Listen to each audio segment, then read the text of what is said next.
Assalamualaikum warahmatullahi wabarakatuh. Haturan dulur barani sadayana wilujeng patepung dangu patepang sora ngalangkungan Jumantara. Di galurana 11-16 kHz radio siaran pendidikan barani Radio Bandung nu dipigandung. Dulur barani sadayana alhamdulillah kalayan ku kersana Allah subhanahu wa ta'ala simkuring tiasa ngarencangan dulur dina acara anu maneh nyaeta dongeng Sunda nu sok disiarkeun saban dinten di radio siaran pendidikan barani. Atuh dongeng Sunda nu nuju digarap ku simkuring dina danget ayeuna teu aya sanes lintang ti Si Gobang biasana Asep Gun Majalaya. Haturan laya dulur barani sadayana di mana bae ayana utamina ye Kang Oka, Kang Sancai Damai, Surya Udud, aya Wahyu Ara, Yulinda Belia, Enggi Mandalawangi, Paneglang Banten, Sri Kurniawati, Teddy Gunung Puntang, Kang Aceh, Alayubi, Njang Koswara, Agunadi di Cikawung. Haturan lagi kawa Kang Aji Saifuddin, Kang Salman, Asep Sulaiman, Ayi Herlan, Supatman di Ciamis, Kang Muhtar Abdullah, oge aya Bayi Gimbal Jarambah teh cenah haturannya, sareng Kang Heruson Jaya Sumedang. Pokona mah kumaha ka dulur barani di mana ayana. Mugi ada ramangnya sok geratatan manco dina YouTube-na, dina radiona, dina streamingna sewang-sewangan. Sok kabarayun sadayana derah.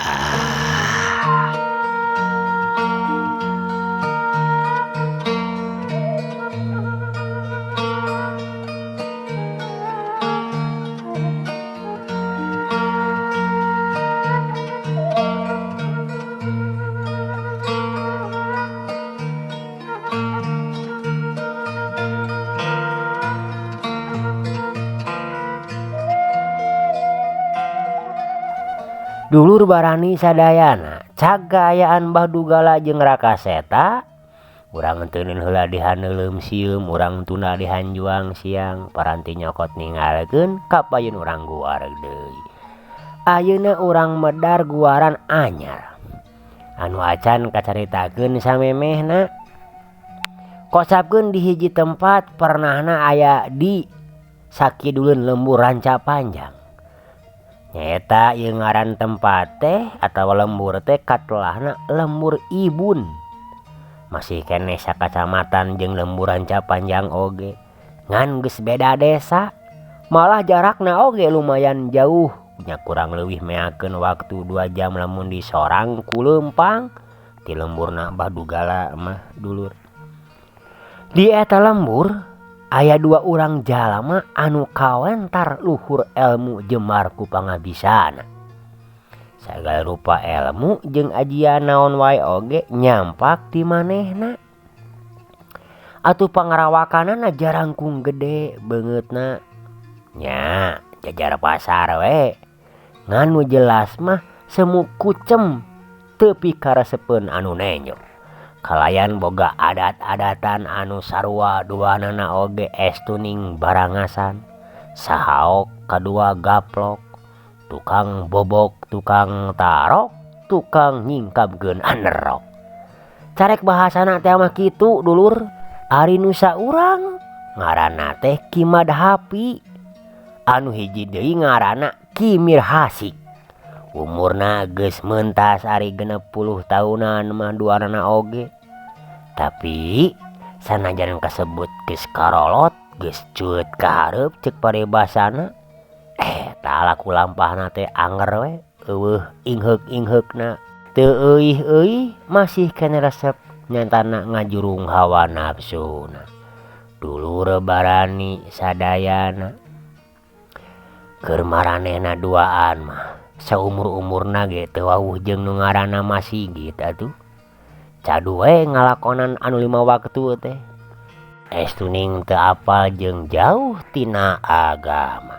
Hirupna ukur ngaberung hawa nafsu, ngumar amarah nurutkeun pangajak setan. Nyatana teu apal di halal jeung haram. Ari pagaweanana sarua nyatana jeung Mbah Jaweng, sabalad-baladna tukang babadog, tukang rarampok, tukang ngaguna sika kapapada. Ngan anu ngabedakeun maranehna mah teu ngabogaan balad. Kamamana teh istuning duaan we. Atuh urang lemur ibun mah geus pada hafal kaki madhapi jeung kimir hasik teh.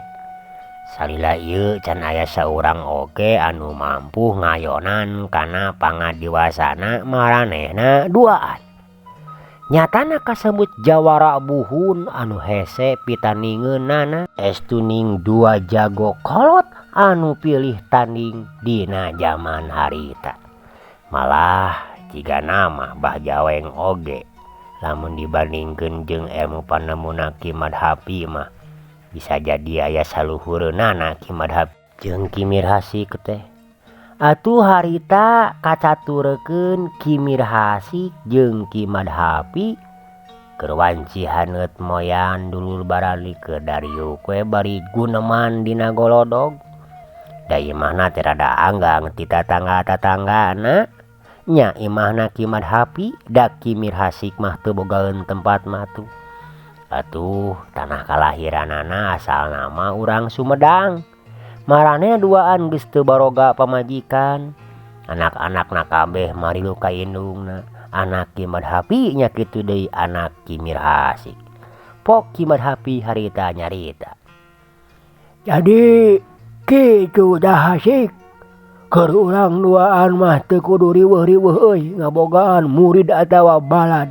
Abanan ku urang duaan ge teu boleh kauntupan. Pabalikanan boga balad nya euy. Leheung mun bisa diarandelkeun mah. Pokna bari diselangkung ngenyot ududun kawungna serebung haseupna kaluar tina bibirna jeung irungna. Anu namru irungna teh jiga bangkong korodok we anu keur ngadangong dulur. Ari kitu da mah. Kan sadadina ari boga balad mah aya batur we keur ngabantu-bantu urang. Saperti keur ti tahun namun ka mana we gitu dah.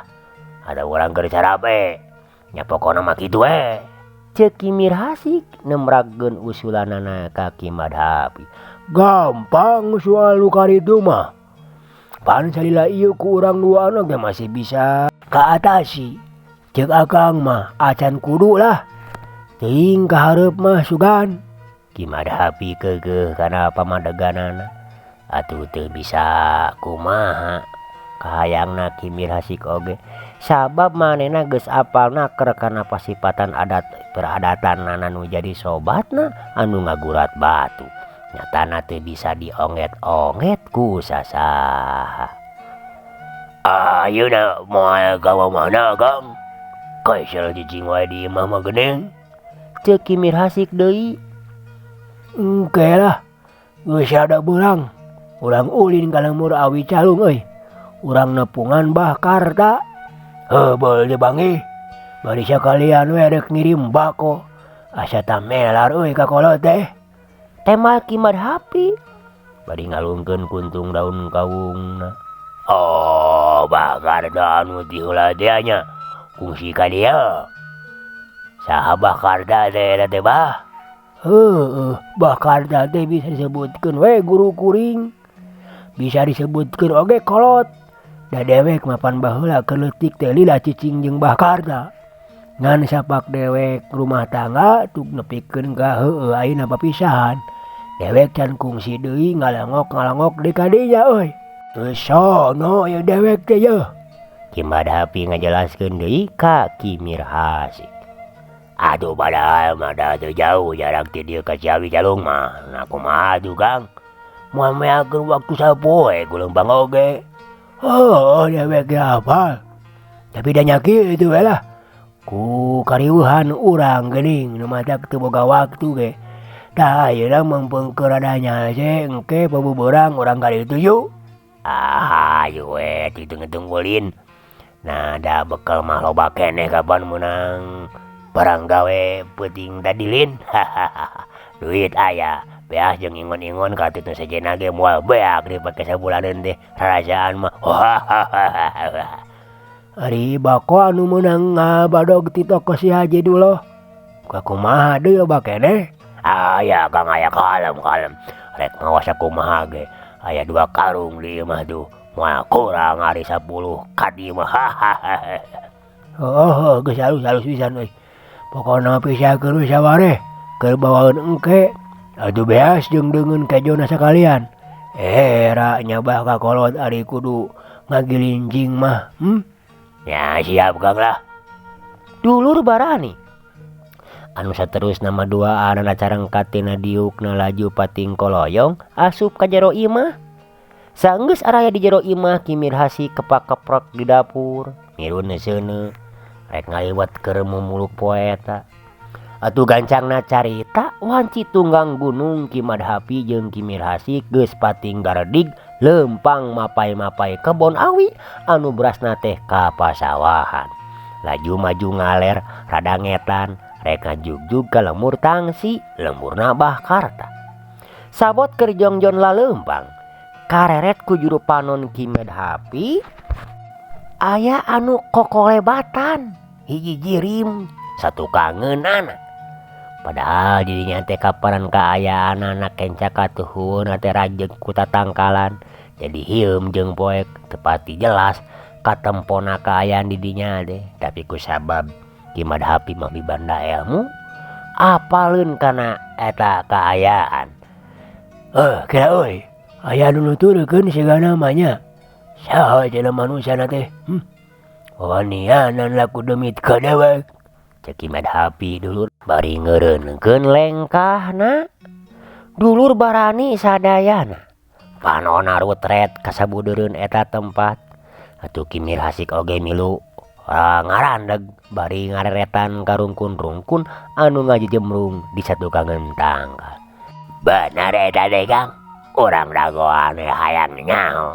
Nah saha mangkelukna anu kumawani ngukuntit ka urang duaan teh ha? Cacap Ki Mirhasik nyarita kitu. Celeng. Di hareupeunana nyaho-nyaho geus pating bedega 2 urang jalma anu masing-masing sirahna make duduk kuy samak. Dedeganana nu saurang mah jangkung begang, ari nu saurang deui pendek busakel. Rupana mah teu katempo da kahalangan ku dudukuina. Papakeanana sing sarua hideung atuh dina cangkengna ngagaraplok bedog rarubak tur gede jiga gobang. Tapi da lain gobang ieu mah. Pok atuh anu jangkung langkonyang teh nyarita ditujukeun ka Ki Madhapi jeung Ki Mirhasik. Atuh mah nyarita teh dimimitian ku seri sagala rupa ngakakak bangun anu sukanaker. Si Laing duaan geus asup kana wilayah kakuasaan dewek euy tanpa izin. Haretina wayana babawaan si Laing kudu diserahkeun ka dewek. Lamun teu pokna bari ngareret kana buntelan anu dipanggul ku Ki Mirhasik. Nyatana bako jeung beas katut nu lainna minangka keur oleh-oleh teh ka Bahkarta. Ki Madhapi ukur melong bari jeung gogodeg manehna bisa ngukur sakumaha pangabisana anu jadi lawanna teh harita. Kalawan tenang pok nyarita. Nya memang nak kudu bebeja gitu. Kudu lapor heula ka si Laing lamun dewek atawa saha wae nu ngaliwat ka dieu. Anu saha ieu tempat teh euy? Ngaliwat wae meuni kudu izin jeung kudu mayar dana sagala rupa. Lieur aing mah. Kurang ajar sia waninya capek gitu ka dewek sia macan nyaho sehari dewek jeung ieu batur dewek ieu meureunnya ye dewek nu katelah Ki Jampang jeung ieu Mas Karso jawara tambah tanding di Tatar Wetan deuleu hahaha Mas Karep euy penan ieu dua mangkelukan nu geus lancang tegal begas sobaran deui cenah kituna teh bari mundur sabara lengkah ka tukang tog atuh nu disebut Mas Karso teh anu pangawakana pendek busekel teh maju ka hareup bari nyarita siana teh nya henteu terangon saha ngaran urangnya lamun urangna nyerios teh gedahna nenco ke urang dulu sanesna jigana anu henteu ngadangu kitu pokna teh dulur rada pabeulit dari dana teh nya sanajan kasebut gesila cicing di Tatar Sunda oge anger nyaritana teh teu bentes-bentes boro lamun aranjeun hayang masih keneh hirup mah kadiekeun eta babawaan ku windik dibawa ngontong loba ngomong bae babacot teh boro ye aki-aki bulegog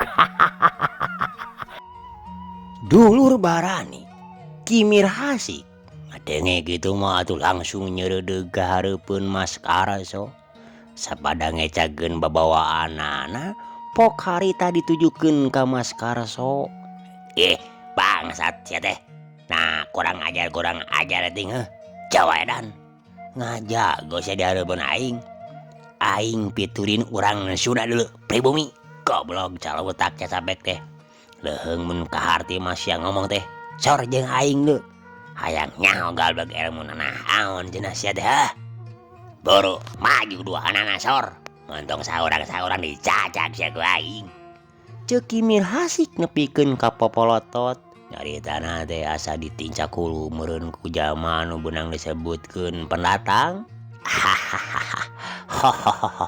penawaninya Kang Wing nyeriosna jika nu nyawanian we buktikeun sarepek Mas Karso langsung ngalugas bedog rubakna nepikeun ka nganggang saratu kana taneuh tungtungna eta bedog teh rek teu kitu kumaha jelema pendek nyekel bedog anu rubak tur panjang deui tapi sigana teh teu kagok atawa teu ngarasa berat bubuhan pakarang nu geus biasa dipake sapopoena ku manehna blesur hiu sabetan bedog Mas Karso langsung harita ngablesur rek ngarah kana dadana Kimir Hasik tapi Kimir Hasik oge lain jawara ata tuh manehna geus pinuh pangalaman yang hareupan kaayaan sarupa kitu teh dina gerakan anu kawilang cepetna awakna ngadayak-dayak ka tukang nyingkahan sabetan bedog lawan plos rotot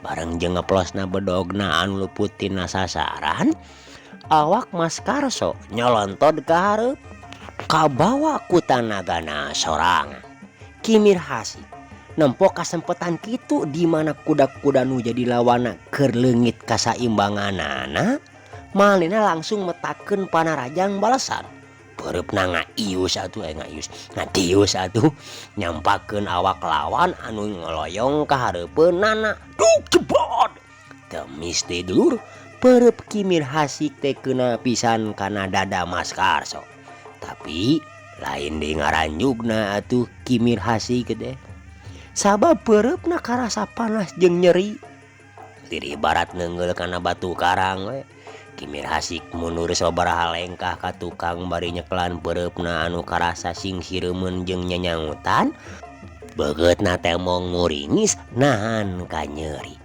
mireungeuh kajadian sarupa kitu kimadahap ngagorowok ka Kimir Hasik Hasik lawanan ku pakarang deui gunakeun bedog teh ngadenge kitu ti sobatna tengangkekeun di Kimir Hasik langsung ngalugas bedogna saterusna dipalangkeun hareupeun dadana atuh panonna semhurung mencrong kana beungeut nu jadi lawan siana teh nembe terangon nya yen urang teh kuat jeung ngabogaan aji Batara Karang awak urang mah moal bisa mengpan ku pakarang naon bae oge sok lah kadiekeun ta bedog teh menyam bedog maneh teh bisa mempan kana badan ngurang. Ceuk Mas Karso. Songlong naker ngarasa miboga kawedukan nyatana aji Batara Karang. Syawang sia, jawara edan. Hiat, sebut. Kimir Hasik geus teu bisa nahan di amarana harita bedogna langsung dirojokeun rek dipake ngabudal balileukeun eusi beuteung nu jadi lawan. Atuh Mas Karso teu ngejat tina tempatna.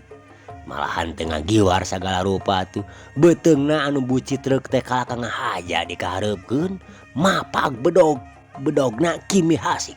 Des tuk terang.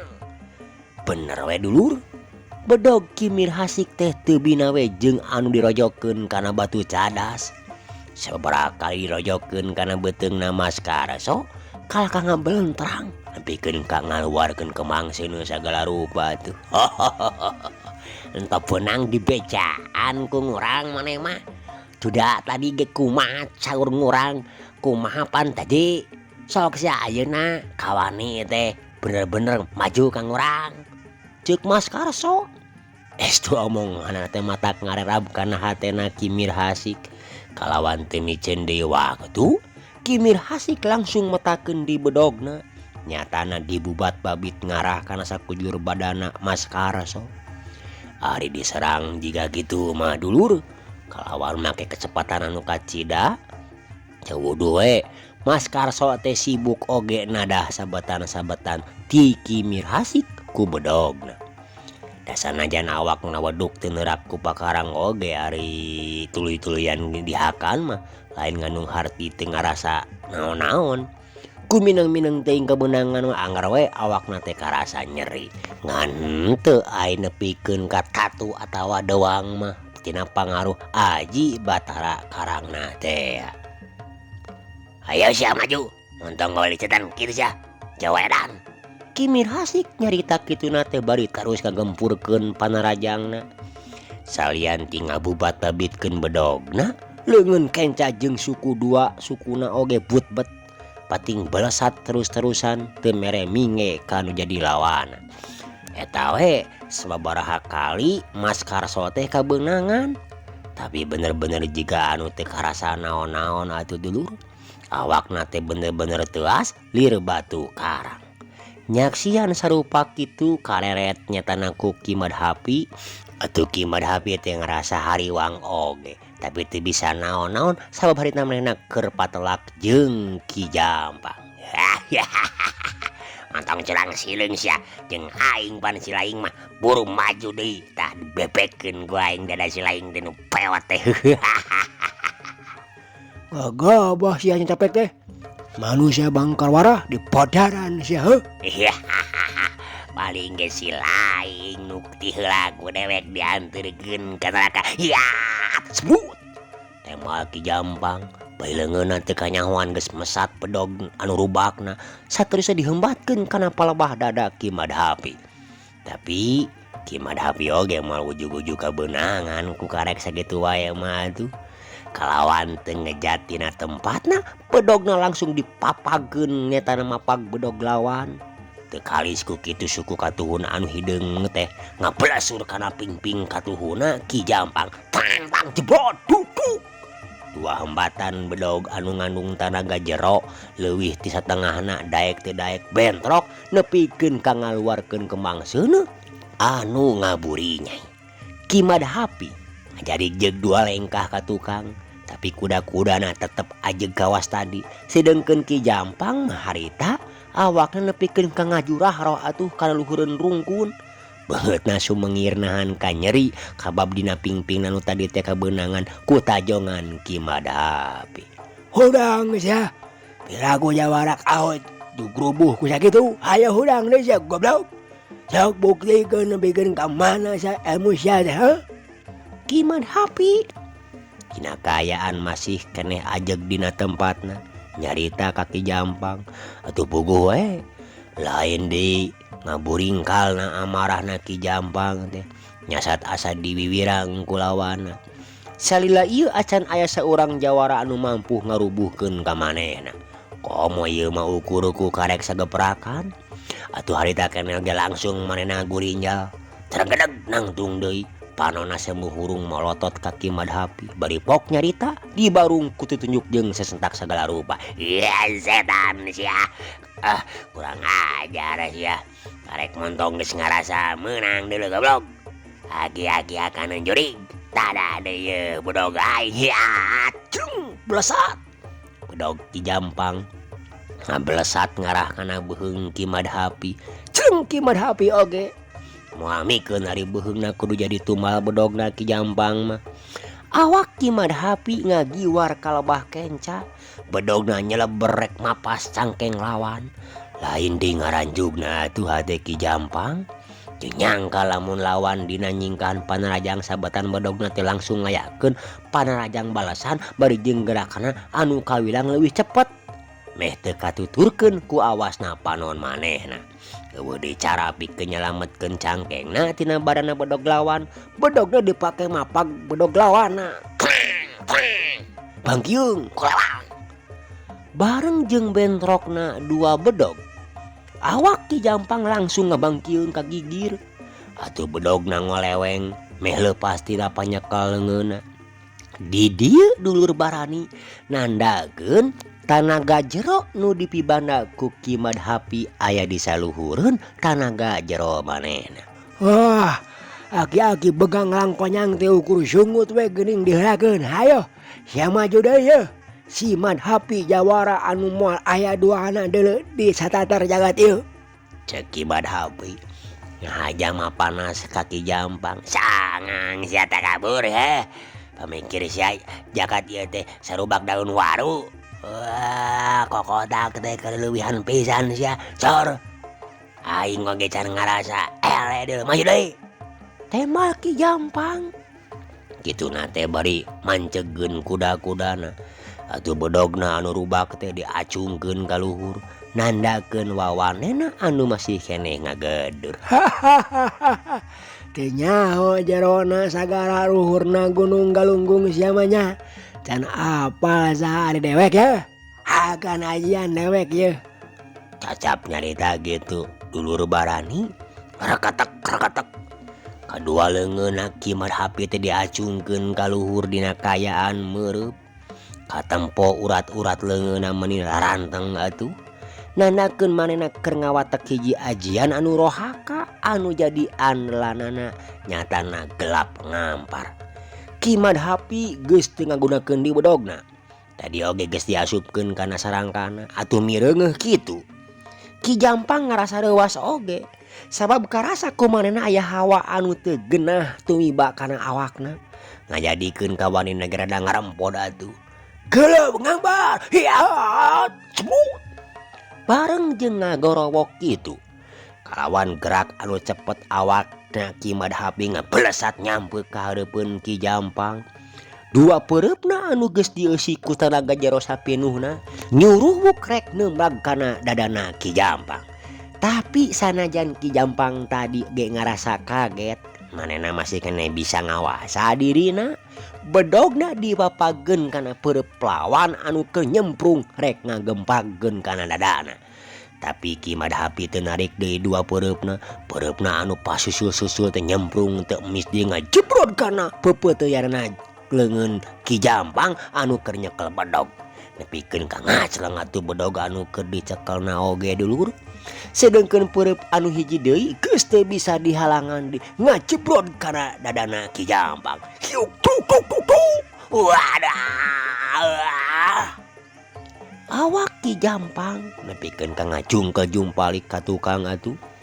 Dadana sapada harita tutung karasana panas jeung nyeri anu lain meus-meusan. Memang di dieu ajian gelap ngampar anu geus kacangking ku Ki Madhapi teh tingkatanana geus aya dina puncak sampurnana. Atuh tina sungut Ki Jampang harita keneh oge nyebrotkeun getih hideung lalambaran, nandakeun tatu di jero akibat karongkahan ajian gelap ngamparna Ki Madhapi. Karasa sia setan.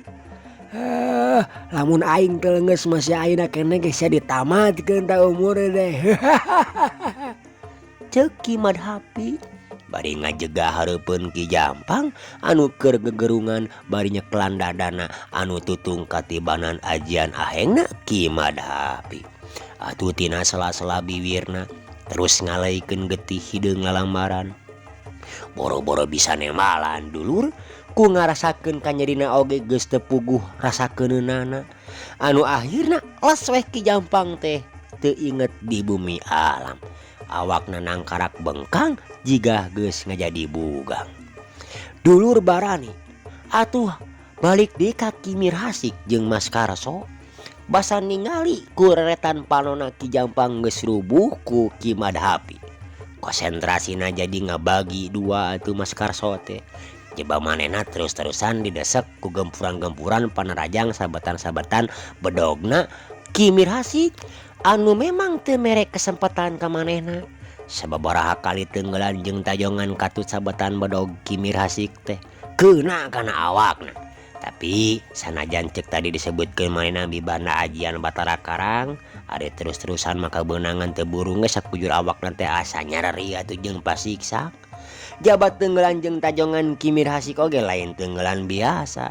Tangtuna geus dieusi ku tenaga jero anu sapinuhna jeung jurus-jurus anu lain handap-handap tingkatanana. Hayo sia kaluarkeun sakabeh pangabecu sia teh Jawa edan. Pirakungan sakitu-kituna marukna aing rek saber ku ajian anelan sia heuh. Batara Karang. Sakedeung digese diramokeun dah papatok hulu sia teh. Cek Ki Mirhasik kituna teh bari terus ngangsreg teu mere lolongkrang ka Mas Karso pikeun ngayakeun panerajang balesan. Sabetan-sabetan bedogna jeung tenggelan katut tajonganana sababaraha kali ngajeblod keuna kana sasaran.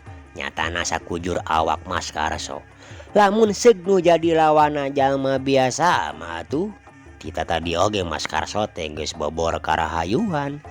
Tapi bubuhan Mas Karso mah ngabogaan daya tahan kekuatan awak anu kacida pisan hebatna. Ngareng ngelir ibarat karang nepikeun ka harita kapireungeuh masih keneh mampu ngayonan panerajang lawana. Sok sanajan kumanehna karasa mingkin dieu mingkin asa ringsek jeung pasiksak tur nyeri awakna teh balas ku hanteman-hanteman kabeunangan ku tenggelan jeung sabetan bedog Ki Mirhasik. Sedengkeun ari tenggelanana sorangan sakali oge acan kungsi aya dina meneran kana sasaranana. Puguh cek tadi ge Ki Mirhasik anu ngawasa gerakan teu mere lolongkrang pikeun manehna ngasupkeun serangan atawa panerajang balasan. Di dieu nanageun Ki Mirhasik oge nganyahoankeun kana kalemahan nu jadi lawan. Kurang ajar pisan, licik pisan ngeuh. Ngurangna entok dibere kesempatan pisan kurang ajar pisan ieu mah ya. Duh. Tembal Mas Karso. Sabada mundur sababaraha lengkah ka tukang nyingkahan panerajang Ki Mirhasik. Katara dadana turun naik. Renghap ranjugna teh katempo pisan keur nahan ka nyeri sabab katempo beungeutna muringis oge. Bari sababaraha kali leungeun kencana nyabakeun sababaraha anggahota badana anu kabeunangan ku tenggelan jeung sabetan bedogna Ki Mirhasik. Alasan sia wayana umur sia ayeuna keneh ku aing rek dianggeuskeun ieu deuleu. Bosen aing ngalawanan manusia taya kabecus jiga sia mah meakeun hungkul wah kitu goblok. Ajian si laing anu mana disebut Batara Karang teh deuleu bakal eueuh ayeuna mah bakal dihancurkeun ku ajian aing. Deuleu geura ieu. Heup. Hiat. Dulur barani sadayana cacap nyarita kitu. Nu mana harita teh ieu Ki Mirhasik teh ngawatek ajian anelanana anu nyatana ajian bentar sungsang anu kacangking ku diri manehna. Nu mana harita kalawan wangunan dua dampal leungeun anu meber sajorelat awak Ki Mirhasik teh ngajorelat muru kapalabah Mas Karso anu jarakna kurang leuwih sababaraha lengkah ti tempatna. Tapi barang tenggelan Ki Mirhasik rek tepi kana sasaran sakitep jeurim Mas Karso teh geus ngaleungit tina tempatna. Jebrot hus kubrak. Tangkala gai anu tadi aya di satukangeun Mas Karso langsung runtuh. Dauna katempo jadi tutung. Tina dahana ngaluarkeun haseup hideung ipis atuh. pohara rohakana ajian bentar sungsang anu dipibana ku Ki Mirasik teh dulur mun seugena teh mah kana awak Mas Karso geus tangtu nasibna teh moal bina jeung tangkalakai anu harita geus rungkad bari jeung tutung.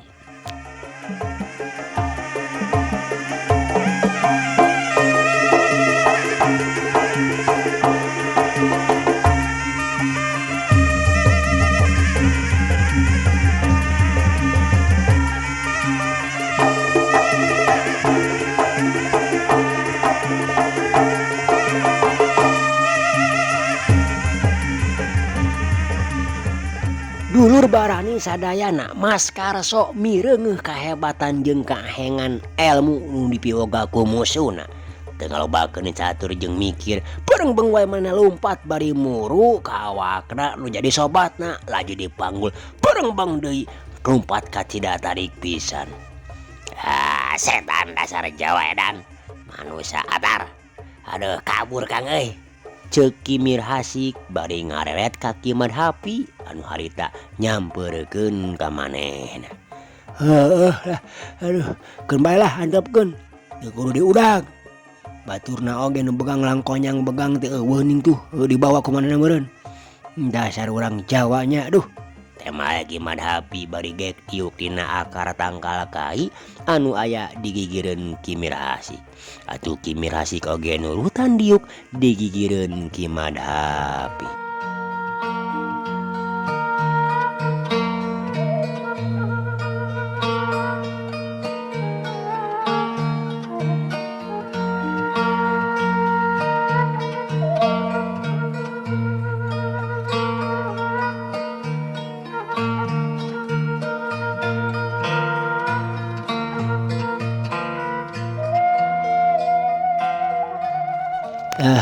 Cika warkeun bako nu aya dina saku teh itu cokot bawa ka dieu buntelan bawaan teh anu keur ka Bakarta. Ceuk Ki Madhapi bari nunjuk kana buntelan anu ngalumbuk dina luhureun jukut. Nyaeta nu dieusi ku bako jeung beas teh. Oleh-oleh keur Bakarta. Kojengkang Ki Mirasik ngojengkang nyokot eta buntelan atuh sanggeus buntelan geus diselendangkeun kana tak-tak katuhuna. Terus manehna ngaluarkeun dompet bako tina saku kampretna. Song diasongkeun ka Ki Madhapi. Ada lain, kira-kira kurang mana manusia doan anu bieu teh nya Kang. Asa karek panggih jeung karek ngadenge we deui kuring mah kana ngaranna oge. Nu saurang mah lain urang dieu ning urang Jawa nya. Ceuk Ki Mirasik bari ngelinting daun kawungna. Nyao, geuing akang ge kurang apa?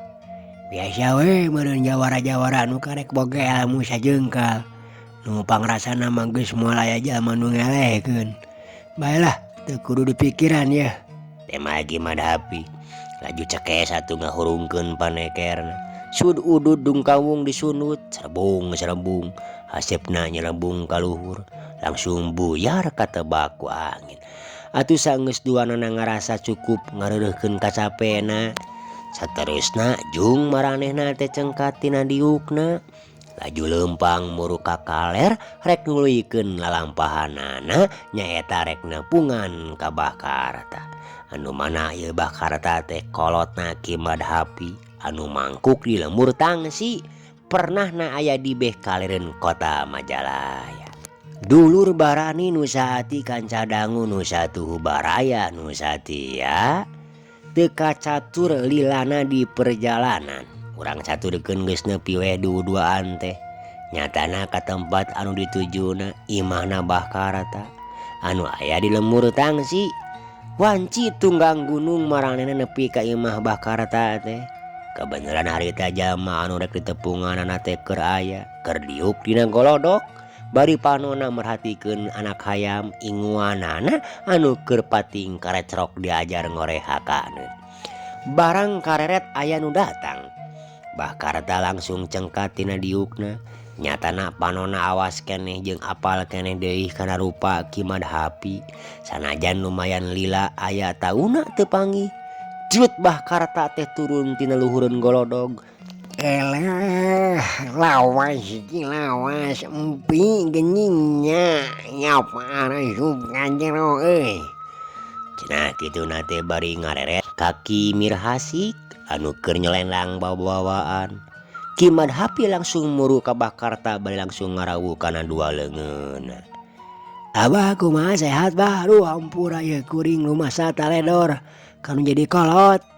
Cek Ki Madhapi panonna neuteub seukeut kana beungeut Bakarta. Alhamdulillah jag awak mabah mah euy. Hayu urang ngakaring mah ajunya engkewe jojongeng nama urang ngejii mah. Urang bari mubui sampeu gerak. Ngantong ayeuna mubuina mah sabab kaburu geningan wakatuna. Uluh kabujeng sepak tosna dulur. Cag atuh ye carios dongeng Sunda dina jejer carios Si Gobang yasana Asep Gun. Urang teu heula dihaneuleum sieum, urang tuna dihanjuang siang, paranti nyokot ninggalkeun ka payun urang guar deui. Kang Yus undur pamit. Wassalamualaikum warahmatullahi wabarakatuh. Permios.